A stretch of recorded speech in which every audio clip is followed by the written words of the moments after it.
Hi guys, magandang umaga po sa inyong lahat. Yan, for today's video mga kasimpol, pupunta ako ng 7-Eleven. At dito na ako sa tabi ng ilog.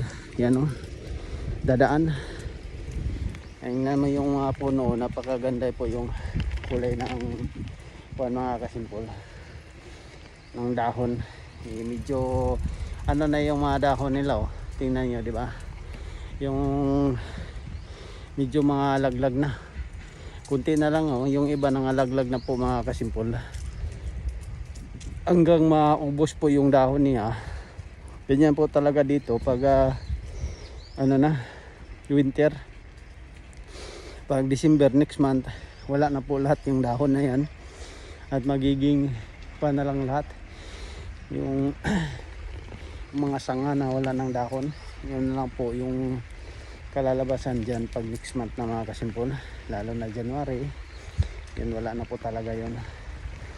At tayo ay maghanap ng kuwan. Dito naman wala pa rin tayo dahil walang sasakyan.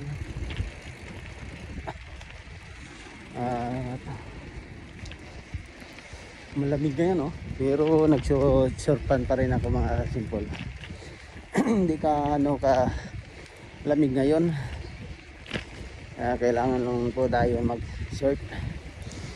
At siyempre yung pantaas natin ay kailangan po natin may kapal na suot para hindi po tayo mapuwan sa lamig.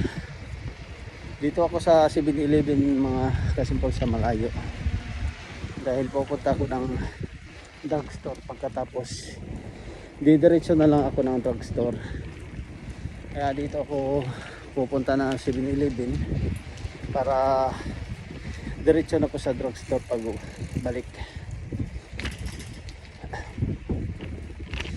Medyo malayo to na kunti, hindi lang kunti, malayo talaga. Okay lang yun mga kasimpol, dahil relax naman po tayo. Kagabi wala akong pasok, kagabi, mamayang gabi pa yun. At babaybayin lang natin tong daan na to papunta doon. Okay na yung bisikleta ko, hindi na po na kuwan yung hangin, nawala. Yan, dami lang mga damo na yung mga natuyong damo, dahil kumagapang yung mga damo dito sa ating bisikleta. Na hindi na tawid tayo dito muna, antay tayo pag tawid ng sasakyan. Kailangan tawid tayo sa kabila para diretso na mamaya pagkago.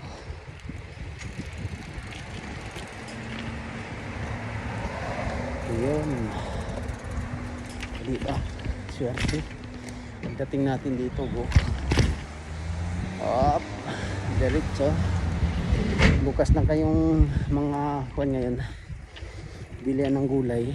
Bibili lang ako ng limon dyan mamaya pagbalik. Una muna ako dito sa convenience, sa 7-Eleven. Pagbalik ko doon ako sa kabila, dumana naman. Diretso na po yun sa gulayan. Doon sa paano po yun mga kasimpol, drugstore. Dito muna tayo. Meron lang po akong dito sa 7-Eleven. Saglit lang, tapos balik agad. Yan po yung highway dito mga kasimpol, na papunta sa 7-Eleven. Highway to, hindi kagaya dito sa kabila, pero madali at mabilis lang dahil highway to. Yun, park lang natin dito sa labas. Yan, dito na ako sa 7-Eleven mga kasimpol at nakarating na. Ako lang muna yung ating bisikleta. Yan, Hanggang dito lang po yung ating vlog. Maraming salamat po.